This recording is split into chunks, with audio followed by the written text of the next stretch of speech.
해커 하데스에 대한 기사입니다. 하데스라면 배우 신여중을 죽인 진범으로 몰렸다가 공장 폭발 사고에서 사망한 박기영을 말씀하시는 거죠? 네, 맞습니다. 이번 대규모 해킹 사건 때에도 하데스의 공격툴이 사용됐었어요. 그래서 특집 기사를 준비하고 있었습니다. 네. 그런데 기사를 준비하던 중에 이상한 점을 발견하셨다고요?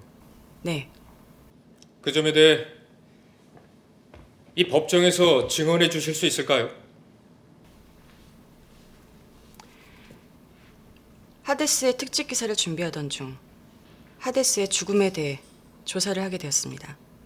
그런데 거기서 이상한 점을 발견했어요. 어떤 부분이었나요?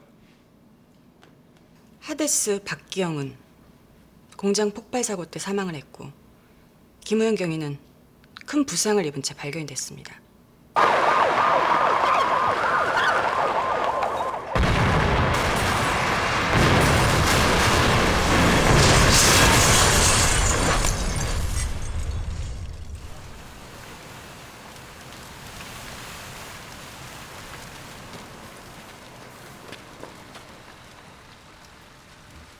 처음 발견했을 때 부상이 워낙 심해서 겉으로 보기에는 김우현 경인지 아닌지 판단하기가 힘들었다고 했습니다.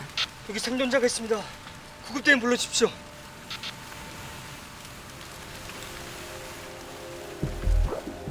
그런데 그 사람이 김우현 경이라고 생각했던 이유는 김우현 팀장이에요. 아직 살아 있습니다. 바로 신분증 때문이었습니다. 신분증.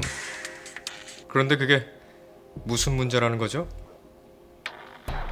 박기영은 공장에 가기 전 경찰청에 잠입했었는데요.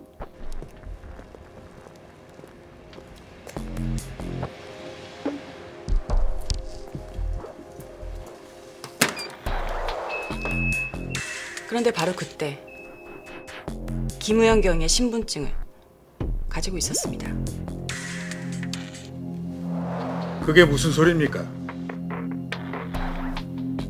공장 폭발 사고 직후 김우현 경의 수술을 집도했던 여러 의사들을 만나봤습니다. 김우현 환자는 전 안면부 골절을 입은 상태였습니다. 그러니까 한마디로 얼굴이 무너졌다는 얘기죠. 얼굴이 무너져요? 찰흙 인형 얼굴을 주먹으로 세게 치면 뭉개지겠죠. 그걸 본인의 평소 때 사진을 기준으로 다시 복원시키는 겁니다. 그렇다면 얼굴이 그렇게 무너진 상태에서 자신의 얼굴이 아닌 다른 사람의 얼굴을 기준으로 복원을 시킨다면 다른 사람의 얼굴이 될 수도 있겠네요? 충분히 가능한 일이죠. 근데 왜 그런 일을 하겠어요? 그러니까 증인은 공장 폭발 사고 때 김우현 경위와 박기영이란 해커가 바뀌었다고 주장을 하는 겁니까? 네.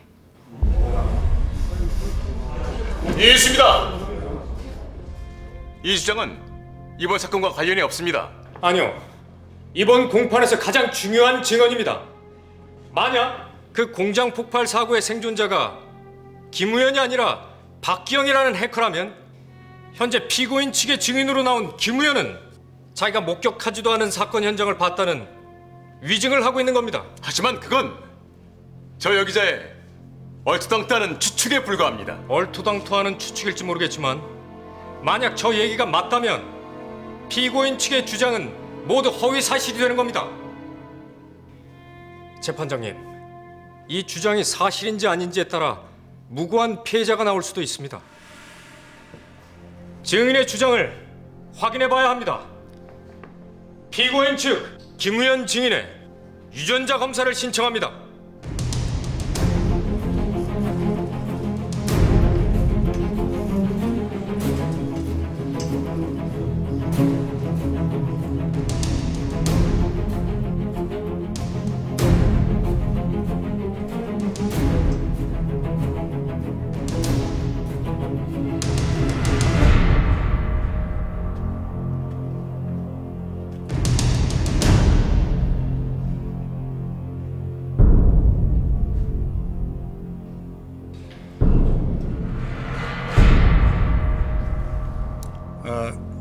검찰 측이 제기한 의견에 대해 협의하기 위해서 15분간 휴정하겠습니다.